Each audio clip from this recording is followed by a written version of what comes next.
আপুনি তেওঁক মিছ কৰিছে, ফোন কৰিছে, বাৰে বাৰে মেছেজ কৰিছে, তথাপিও তেওঁ আপোনাক গুৰুত্ব দিয়া নাই।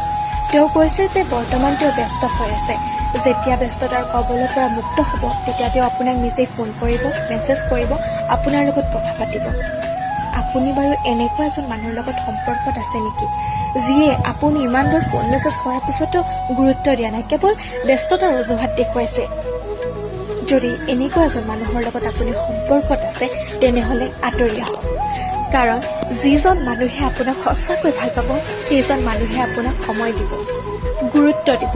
আৰু যদি আপুনি তেখেতৰ পৰা সময় গুৰুত্ব নাই পোৱা তেনেহ'লে বুজি ল'ব যে তেওঁৰ অইন কোনোবাৰ লগত ৰিলেশ্যনশ্বিপ খুব ধুনীয়া চলি আছে। আপুনি তেওঁৰ জীৱনৰ সেই তৃতীয়জন ব্যক্তি হৈ উঠিছে যিজন তৃতীয়জন ব্যক্তিৰ পৰা তেওঁ আমনি পাইছে।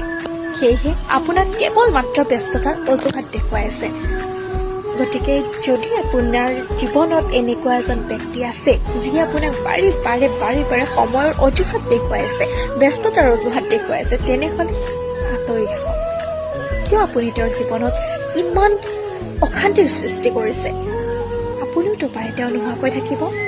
তেওঁ যদি জীয়াই আছে আপুনি নোহোৱাকৈ আপুনি কি নোৱাৰে? আপোনাৰতো আত্মসন্মান আছে। আঁতৰি আহক, সুখেৰে থাকক। ধন্যবাদ।